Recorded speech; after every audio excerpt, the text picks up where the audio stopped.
নমস্কার বন্ধুরা, নিশাস গপ্প শপে আরেকবার হাজির হয়ে গেছি নতুন একটা রেসিপি নিয়ে। ঘরোয়া পদ্ধতিতে বাটার চিকেন বানাবো। প্রথমেই পেঁয়াজ, আদা, রসুন, কাঁচা লঙ্কা আর টমেটোটাকে পেস্ট করে নিলাম। তারপরে চিকেনটাকে আমি বোনলেস পিস নিয়েছি, আপনারা উইথ বোনও নিতে পারেন। এবার গ্যাসটাকে ধরিয়ে তার মধ্যে কড়াই বসিয়ে দিলাম। অল্প একটু সাদা তেল দিয়েছি আর বেশ খানিকটা ঘি দিয়েছি, দিয়ে ভালো করে একটুখানি গরম করে নিলাম।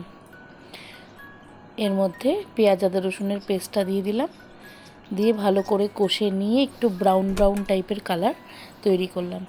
আমি কিন্তু সম্পূর্ণ ঘরোয়া পদ্ধতিতেই করছি, কোনো আড়ম্বর কিছু করিনি, একদম ঘরে যেটুকু যা ছিল সেটুকু দিয়েই করছি। আশা করছি আপনাদের ভালো লাগবে, আর ভালো লাগলে একটা লাইক, শেয়ার, কমেন্ট তো করবেন অবশ্যই। এবার পেঁয়াজ, আদা, রসুনটা ভালো করে কষানো হয়ে গেছে, কালারটাও দেখতে পাচ্ছেন। তো ওর মধ্যে ধুয়ে রাখা চিকেনগুলো অ্যাড করে দিয়েছি।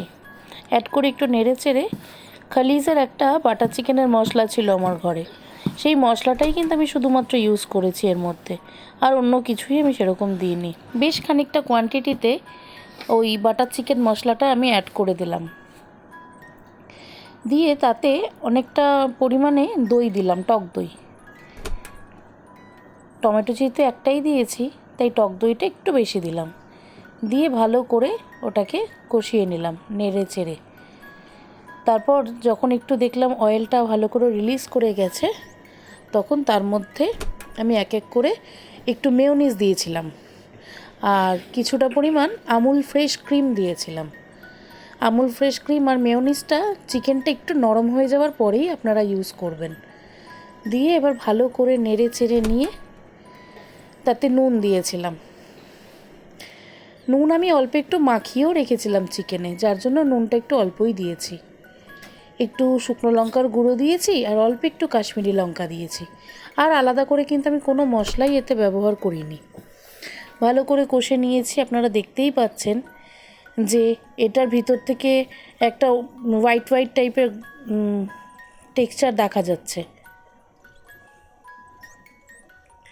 ভালো করে কষিয়ে নিয়ে এটাকে এবার মিনিট 15-20 জন্য আমি ঢেকে রাখবো। তার আগে কিন্তু একটু জল অ্যাড করে নেবেন, আর জলটা কিন্তু আমি গরম জলই অ্যাড করেছি। এবার মিনিট 15-20 জন্য আমি ঢেকে রেখেছিলাম। 15-20 মিনিট পর পুরো ঘি আর তেলের যে ময়েশ্চারটা হয় সেটা পুরোটা বেরিয়ে এসেছে, দেখতেই পাচ্ছেন। খেতে কিন্তু ভীষণ ভালো হয়েছিল। আর আমি নামানোর পর একটুখানি কাসুরি মেথি দিয়ে দিয়েছিলাম তাতে, আর বেশ খানিকটা পরিমাণে বাটারও দিয়েছিলাম। ঘরোয়া পদ্ধতিতে এরকম আমরা টুকটাক করে রান্না করেই থাকি, সেগুলো যখন খেতে ভালো হয়ে যায় সত্যিই খুব ভালো লাগে যে কষ্ট করে করলাম, সেটা সার্থক হলো। এবার আমি একটা প্লেটে করে একটু সুন্দর করে সাজিয়ে নিয়েছিলাম, একটুখানি স্যালাড দিয়ে দিয়েছিলাম 4টে রুটির সাথে। আমার দিদির ছেলেকে আমি এটা পরিবেশন করেছিলাম। ও কিন্তু যখন আমাকে বেশিরভাগ সময় রিভিউ দেয়, ও যখন খেয়ে দিয়ে নিয়ে আমাকে রিভিউ দেয় না, আমার কিন্তু ভীষণ ভালো লাগে। আজকে আমি আপনাদের সাথে ওরও একটা ছোট্ট ক্লিপ আমি অ্যাড করে দিলাম। ও খেয়ে দিয়ে আমাকে যখন বুড়ো আঙুলটা দেখিয়ে থামস আপটা দেয়, আমার কিন্তু বেশ ভালো লাগে। আপনারা ট্রাই করবেন।